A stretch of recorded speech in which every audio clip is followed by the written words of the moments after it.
Peggy 18. Across the centuries, assassins and Templars wage a hidden war. One side fights for freedom, the other for control. The fate of humanity hangs in the balance, and that balance is shifting. Welcome to Assassin's Creed Brotherhood Diaries. Assassin's Creed is about a grand battle between Templars and Assassins that is hidden behind the scenes of history.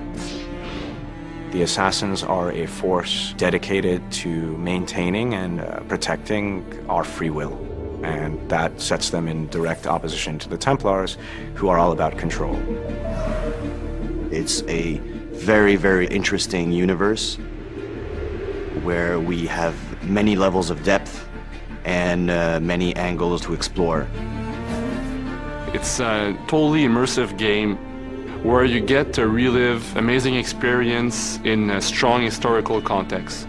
With Assassin's Creed, the fans are very important to us, and we know how many people are out there waiting for the next installment and are excited to see what's going to happen. So it's important on the story side that we deliver new twists, new turns, and that we continue the narrative the way we had begun. Assassin's Creed 1, as most of people know, was set in the Third Crusades during the 12th century. Assassin's Creed 2 was set in the Renaissance. This time around, we are going to focus especially on the city of Rome itself and on the life of Ezio, the second part of his life where he decides to build a new order, which we call the Assassin's Brotherhood. So Ezio is initially just a young guy who finds himself forced into this world that he never knew existed. He's then exposed to this war between Templars and Assassins, and then struggles and fights to find his place in things. And it just so happens to be sort of at the side of the Assassins. Assassin's Creed Brotherhood is a little bit like a new season of a great TV show. Assassin's Creed Brotherhood starts off at exactly the moment that Assassin's Creed 2 ended.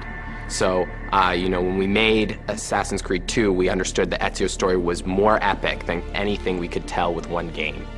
And this time around, what we wanted to give the players is the fantasy of being leader of an assassin order. And it made sense for us to put the player in that position and have that extra responsibility of not only teaching them, but also recruiting them and molding the next generation of assassins. The player will be able to recruit new assassins, train them, and eventually send them on different types of missions.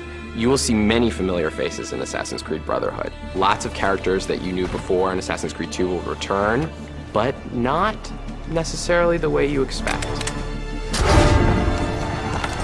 Now Ezio is much older, he's wiser, and he's about to become a leader of the Assassin Order, and he'll need to prove that he truly can lead.